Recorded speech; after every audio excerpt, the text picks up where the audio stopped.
Assalamualaikum warahmatullahi wabarakatuh. Salam sejahtera dan salam bahagia kita semua. Anjrit, gue hari ini semangat banget. Kenapa gue semangat banget? Karena gue dari dulu tuh pengen ngobrol private kayak gini nih. Bener-bener khusus. Siapa dia? Lukman Lasmana aka Lux atau Buluk Super Glad. Selamat sejahtera semuanya. Ya kan? Kalau gue bilang selamat malam takut tayangnya udah nonton siang ya kan. Jadi tontonan malam-malam. Pokoknya apa kabar semua? Sehat ya? Alhamdulillah. Sehat. Ini sebelumnya kita udah cek suhu segala macam ya Bang ya. Aman dan tentram. Insya Allah aman lah, mudah-mudahan. Udah protokol sudah dilakukan ya. Dengan baik dan benar. Sip, gitu. Mudah-mudahan kita semua sehat selalu ya Bang ya. Amin. Aduh, Bang Buluk. Bang. Ya. Kenapa masuk lagi, Bang? Masuk ke Super Glad lagi. Gue susah gue ninggalin Pak D sebenarnya. Ninggalin Giok tuh. Ninggalin Akbar. 2 tahun tuh terasa 2 abad. Jadi waktu pas gue boleh dibilang hiatus. Yeah.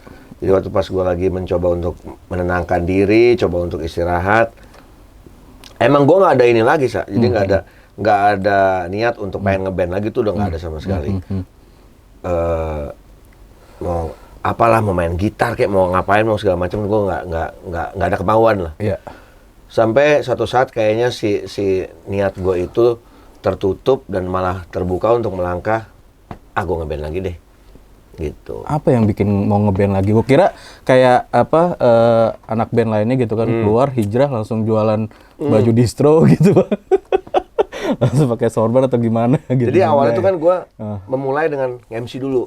Jadi waktu itu gue aktifin lagi, gue pengen mau nggak mau ya namanya kita hidup di bumi hidup dengan uang, gue harus mempunyai pendapatan bulanan gimana caranya. Realistis lah ya. Realistis. Di band gue masih merasa malas dan ternyata ada tawaran untuk gue MC slang waktu itu. Turnya yang di awal itu. Di saat nge-MC turnya slang itu, gue akhirnya ada band pembukanya. Gue disuruh sama salah satu produk sponsornya untuk kamu nyanyi dong 1 lagu aja sama band pembuka apalah gini. Akhirnya di situ gue ya udah deh, gue karena untuk networking, ya udah gue nyanyi 1 lagu. Gue ngomong sama band openingnya, nyanyi apa Bang? Bento aja yang aman. Jadi semuanya tahu semua satu orang-orang ya.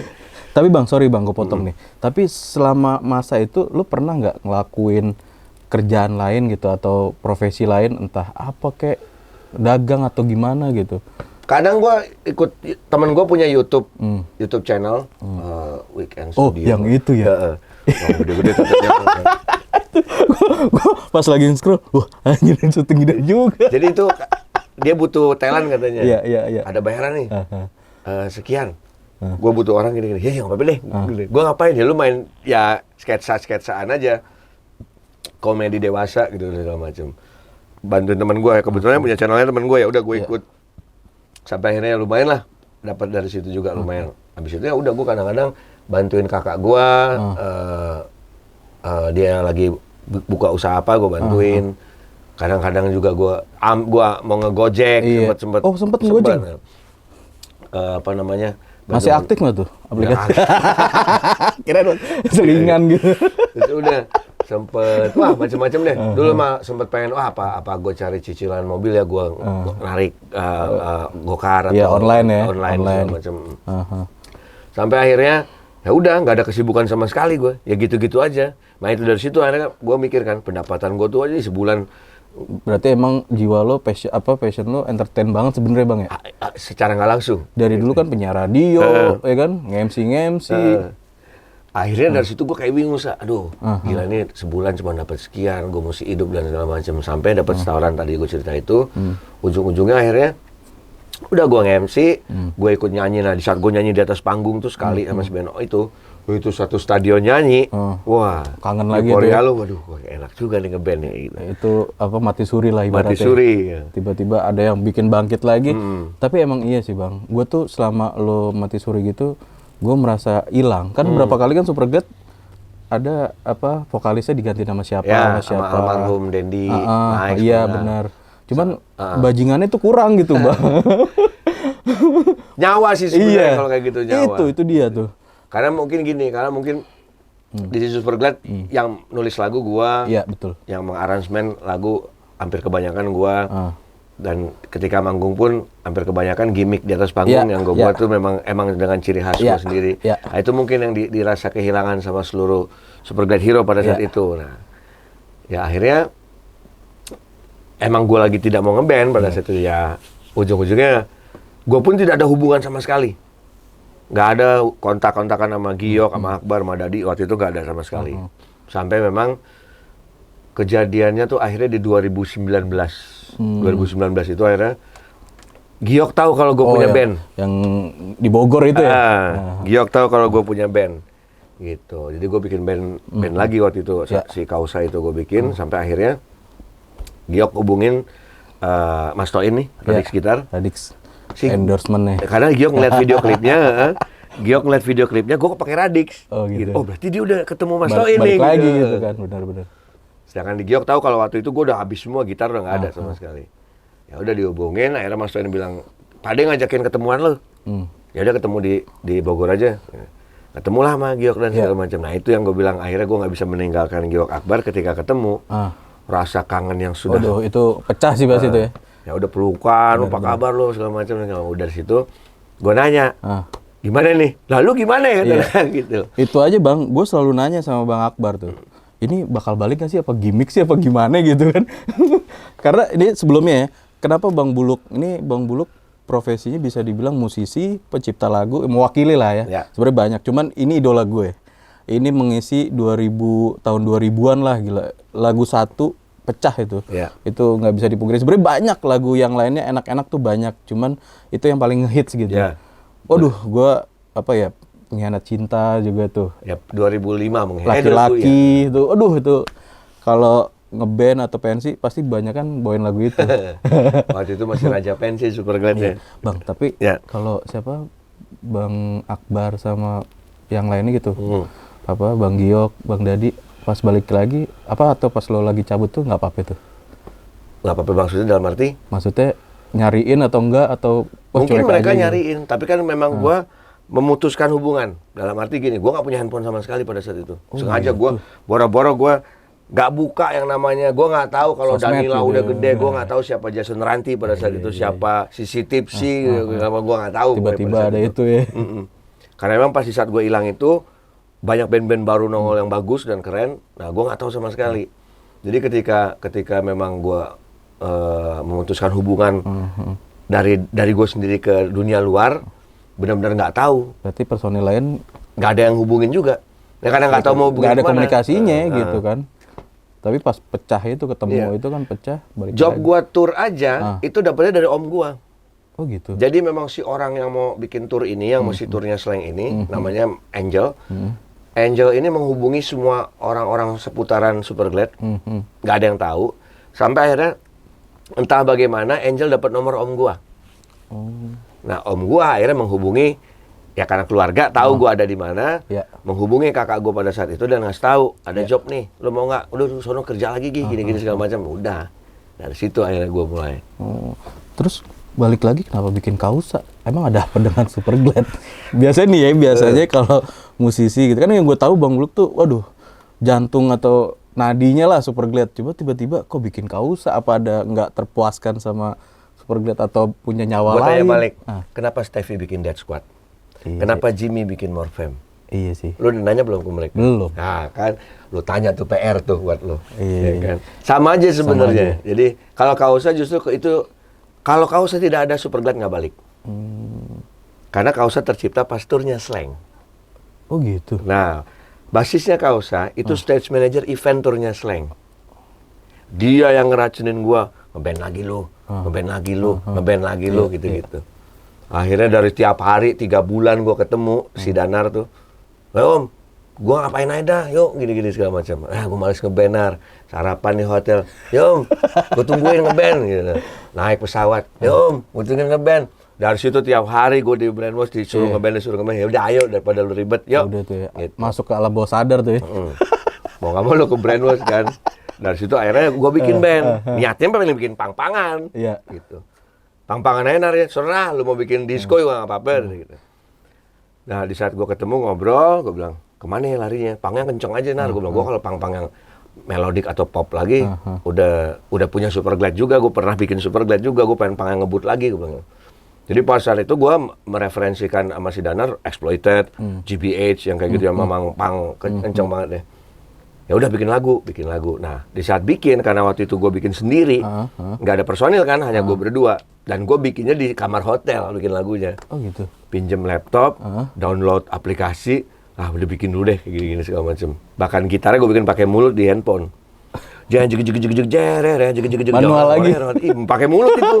Jangan jeg terus bassnya gue bikin juga pakai mulut. Deng deng dong dong deng dong deng deng dong dong deng gitu. Gue bikin kayak gitu. Nah, kan pakai mulut semua tuh. Waktu itu ada break ke Jakarta. Break ke Jakarta yang akhirnya gue masuk studio deh. Yeah. Gue take lah dalam versi beneran bandnya, bukan dari mulut gitu. Ujung-ujungnya pas udah jadi kok nggak ada pang-pangnya malah jadi metal nih, gue bilang gitu. Tapi gue jadi seru, oke juga nih, gue dengerin si Danar. Asik dong, kayak gini-gini aja. Nah udah dari situ kita bereferensi tuh, dengerin High on Fire, dengerin Red Fang, dengerin ini. Jadilah tuh 2 lagu Kausa pertama, Serbu Serang sama Geram. Nah jadi 2 lagu itu, dari situ kita nemuin, kita gini aja deh. Nggak tahu ini genrenya apa, namanya kita kayak gini lah awalnya kayak gitu.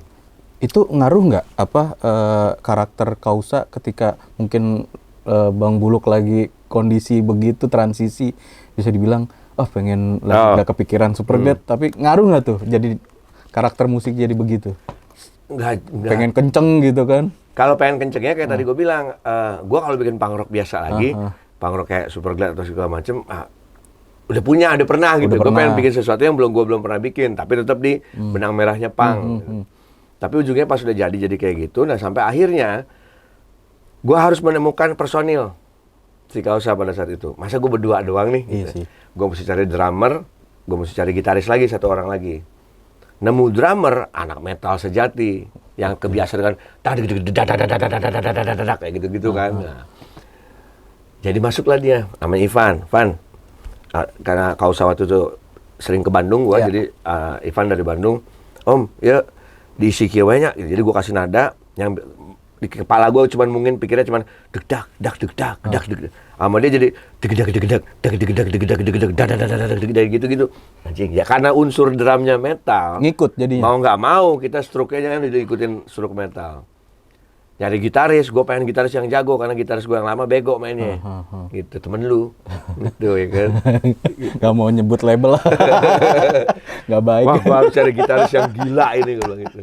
Kalau gue nemu gitaris yang pas-pasan, yang biasa aja mainnya, buat gue kayaknya kurang sesuatu nih. Sekarang Kausa lebih trash lagi ya. Iya. Karakter suaranya. Kalau lu denger Kausa album pertama yang Corvus Corvide itu super glad masih. Iya, kalau lu pencinta super glad, lu super glad hero sejati. Iya, bener. Lu dengerin bicara tata cara itu lu dengerin refnya. Aku bicara tata cara bicara itu super glad. Nadanya selalu dipakai.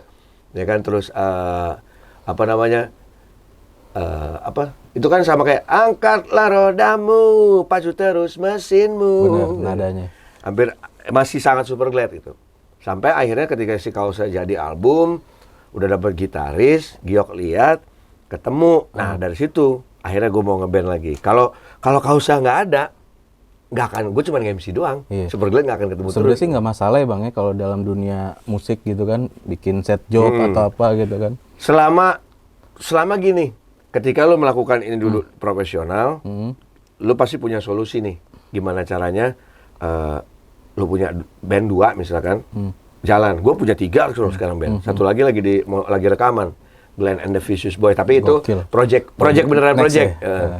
Kalau Kausa sama Super Glad memang band gue serius dari dua karakter sifat gue yang berbeda. Pertama kayak kita dulu tanya, lirik-lirik Kausa lebih dark ya. Lebih gelap. Dark.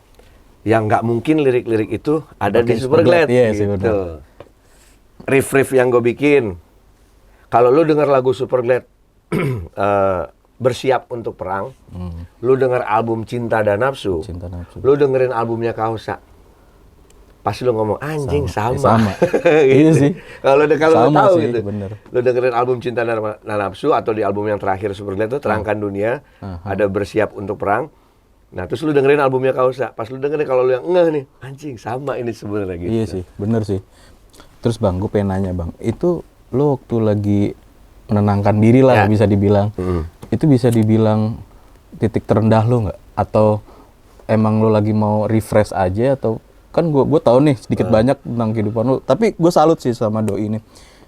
Dia tuh apa ya? Menginspirasi gue gitu dari sisi lain gitu. Dalam arti gila nih orang jatuh bangun, tapi enjoy aja dan memang hoki aja gitu. Kalau bisa dibilang beruntung banget nih orang gitu.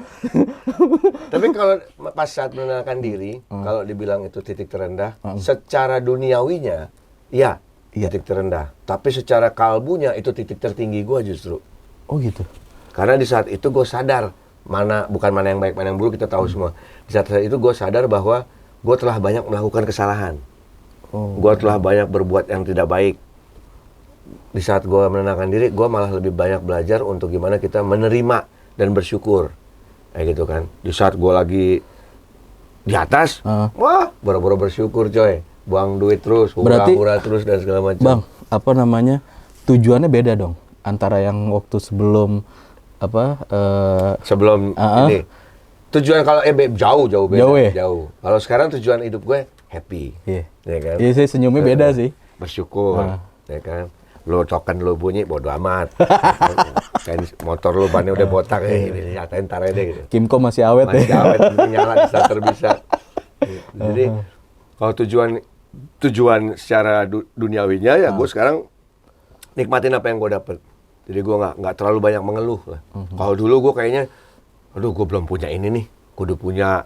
Aduh gue pengen bikin ini nih, resah kudu bikin sendiri gitu. Padahal secara dalam tanda kutip finansial duniawinya, lu nggak kekurangan gue pada saat itu. Lu punya motor bagus, lu punya mobil, lu punya segala macem. Tapi lu kayak kurang aja bawaannya. Iya. Yang gue tahu sih, Bang Bul kan dari keluarga yang beruntung lah ya, berada gitu bisa dibilang gitu.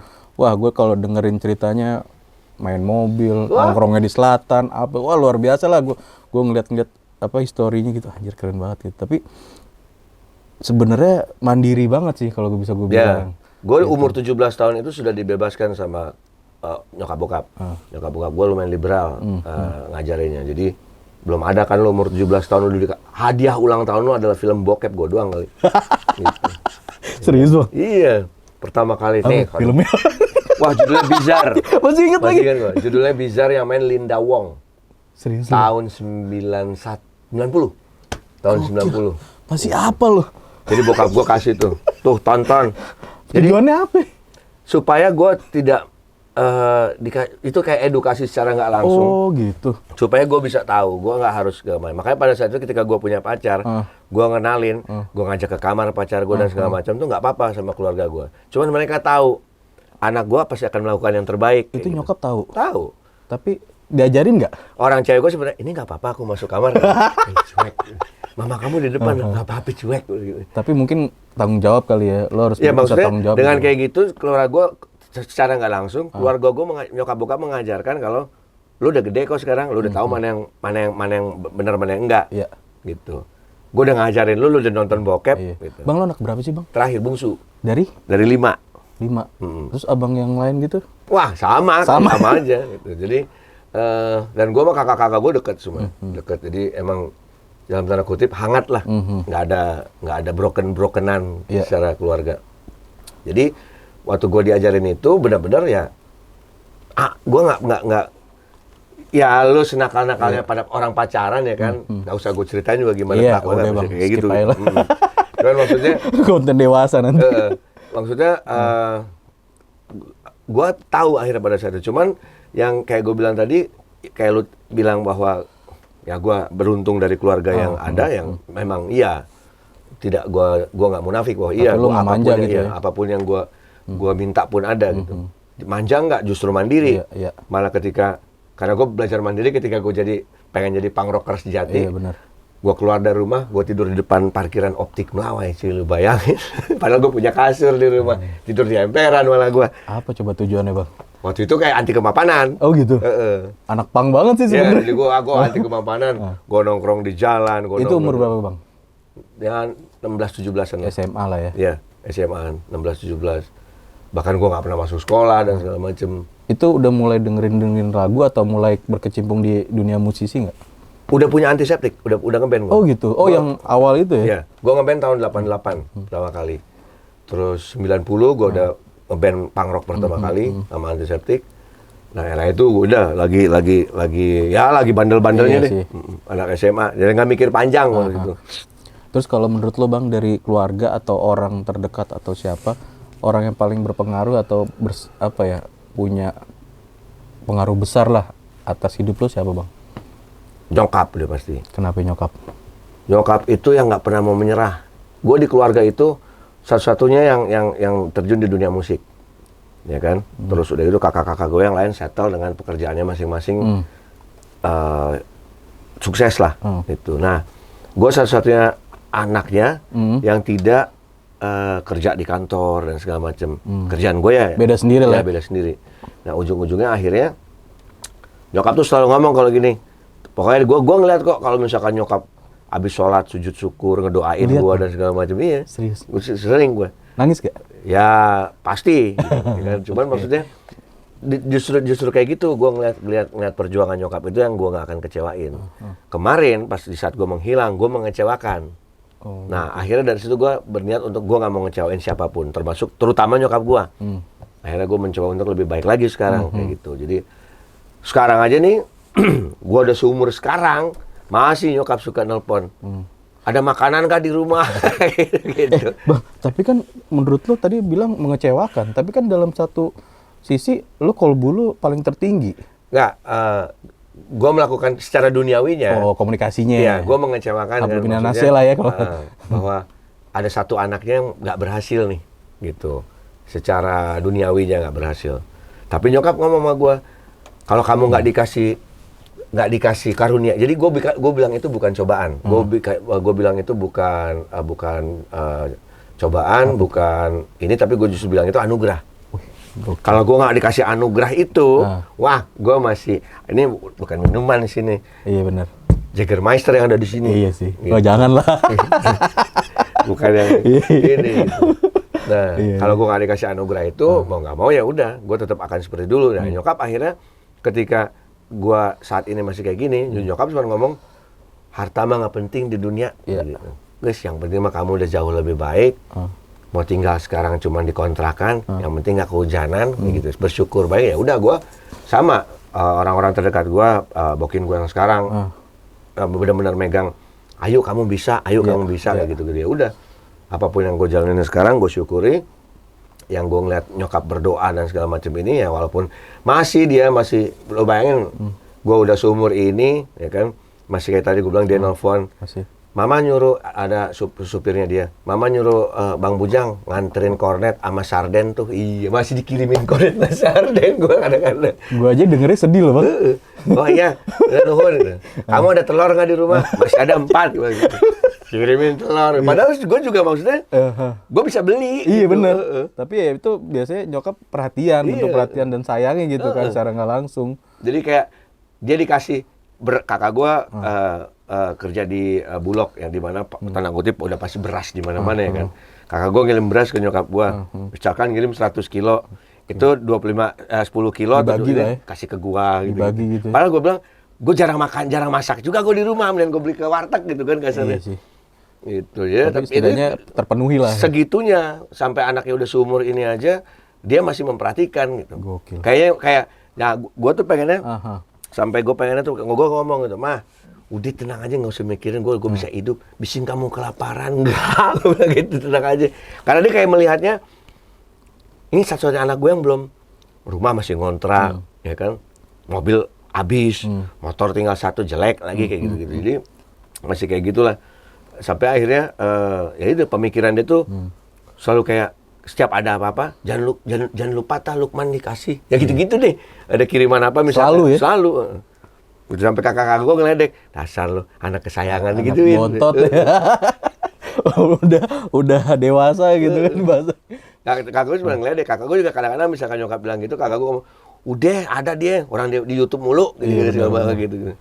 Gitu. Walaupun nyokap gue nggak ngerti tentang YouTube dan segala macem, ya tetap berpikiran kayak gitu, namanya udah sepuh ya, 86 umurnya. Sehat Bang ya, alhamdulillah. Sehat alhamdulillah. Di mana sekarang nyokap Bang? Di Gandul. Oh, Gandul. Gandul Cinere. Masih sering main lah ya, ketemu. Masih, karena dekat gue sekarang kan. Berarti Rumah gue sama rumah nyokap dekat. kalau gue ambil kesimpulan, lu percaya dong ini doa nyokap Doa, di sini. iya. Itu doa ibu tuh bener-bener nggak ada yang bisa, nggak ada yang ngalahin. Bener-bener kalau kata orang dulu, surga di telapak kaki ibu. Kalau perlu nyium kaki ibu, lu cium. Iya. Kagak itu kayak apa namanya, yang gitu deh pokoknya, beneran. Berarti lu bener-bener ini ya, gue ngobrolnya beda loh. Yang dulu sama sekarang, kalau dulu kan Dulu boro-boro. Dulu tuh segala sesuatu gua ukur dengan harta, boleh dibilang. Gua keluar negeri, Kesenangan lah kalau gua lihat sih. Udahlah, gua beli nyokap gua tas, gua kirim. Iya, bener. Padahal sebenarnya bukan itu. Iya, bener. Ya kan? Bener. Gua kirim. Gua nggak datang ke rumah. Iya, Ya kan? perhatiannya beda. Ya, perhatiannya beda. Gua kirim, gua telepon supirnya nyokap, "Yang, tolong ke rumah nih, ada oleh-oleh buat ibu." Oh, ambil ke rumah. Jadi beda. Ya, justru mungkin pada saat itu nyokap gua nggak terlalu memikirkan, gua nggak perlu oleh-oleh yang lu bawa dari luar negeri apa segala macam. Yang gua butuh adalah lu main ke rumah, nengok gitu-gitu. Nah, itu yang nggak ada di gua dulu gitu. Nah, sekarang gua justru kalau mau ke rumah, di rumah nggak gitu. Ya, masak nggak gua kata gitu. Masak, oke, gua kangen masakan mama gitu. Mau masak apa, mau dimasakin apa gitu. Bebas. Tapi gua yang penting dia masak makanan dia. Maksudnya gini. Hal sekecil itu, ketika nyokap lu masak ya, siapapun ya, terus lu sampai rumah, lu makan lahap kan. Kan enak banget sih Bang. Iya. Nah itu sih. nyokap Seneng yang ya? masak pun seneng. Iya bener. Gitu. Walaupun cuma telur ceplok gitu Iya. kan. Lu makan lahap. Bener-bener. Kayak akhirnya nyokap kan kayak kita nelfon cuma kangen masakan mama nih, masakin dong gini-gini. Itu dia seneng pasti. Kadang juga suka maksa gitu kan nih, diambilin makanan gitu. Bener gak? Ngerasain gitu ya? Iya, jadi itu justru yang tidak gue lakukan kemarin-kemarin. Nah, sekarang gue lebih sering kayak gitu. Gitu. Jadi akhirnya hal-hal sekecil itu yang bisa menyenangkan orang tua, bukan ya di luar. Memang ya kalau ada rezeki lo beliin oleh-oleh nggak masalah, tapi oleh-olehnya tidak sekedar lo kirim, yang kayak gitu-gitu doang. Nah, jadi gue ngedapetin beda banget yang sekarang. Alhamdulillah Bang ya. Terus Bang, kalau gue lihat, gue kan pemerhati nih gitu ya, idola gue gitu. Siapa lagi selain Bang Akbar, Bang Giok, Bang Dadi lah, nih utama lah gitu. Gue kalau ngeliat dari backstage tuh, anjrit ini rockstar banget sih.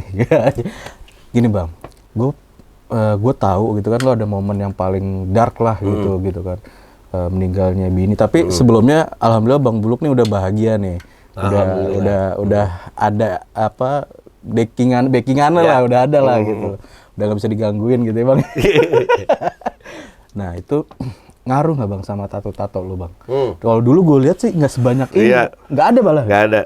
Kok tiba-tiba berat. Jadi waktu almarhum istri gue meninggal itu, boleh dibilang emang gue bukan hancur-hancuran, enggak juga. Gue justru dalam keadaan mampu. Gue benar-benar hancur secara batin. Jiwa. Jadi gue benar-benar yang nggak, aduh malas buat pacaran. Jadi buat gue pada saat itu nggak ada cinta, yang ada nafsu. Padahal materi banyak. Jadi gue nggak ada pacar gue di situ. Wah, itu mah kalau kata teman tapi mesra banyak banget deh. Gitu. Jadi ganti sana ganti sini, nggak peduli sama yang namanya cinta sejati itu bullshit buat gue. Iya. Makanya keluar album Cinta dan Nafsu. Tahu gue. Itu kan 2011 kan. Iya. Almarhum meninggal 2010. Setahun itu gue benar-benar nggak bisa menulis lirik cinta tuh nggak ada. Iya sih. Gitu. Jadi langsung berubah Bang warnanya Bang. Super Glad pun langsung berubah musiknya. Iya. Gitu. Langsung budak. Langsung ngebut semua, langsung marah. Iya. Langsung kayak gini. Karena memang itu gue kerasa loh Bang. Hampir semua hero nanya, kok jadi gini Iya albumnya? bener kan. Hero-nya nanya nggak taunya. Jadi gila. Karena pada saat itu ketika pas almarhum meninggal, gue malah bikin lagu Senandung Rindu. Ya kan? Gue nulis Senandung Rindu di mana lagunya sedih banget. Sampai akhirnya gue malas ngapa-ngapain. Kembali anak-anak yang bilang, Bol, ayo dong semangat lah gini-gini segala macam. Iya. Nah tapi gue semangatnya dalam arti semangat hurah. Jadi nggak jelas. Beda. Nulis lagu brutal, ya kan, nulis lirik yang kasar dan segala macam. Beberapa orang suka, beberapa orang aneh yang tahu Super Glad, berubah totalnya. Karena memang ya nggak bisa disalahkan, secara bukannya arogan tapi secara nggak langsung gue yang nulis soal di band. Ya udah, gue menggambarkan ini pun memang semuanya penuh arti.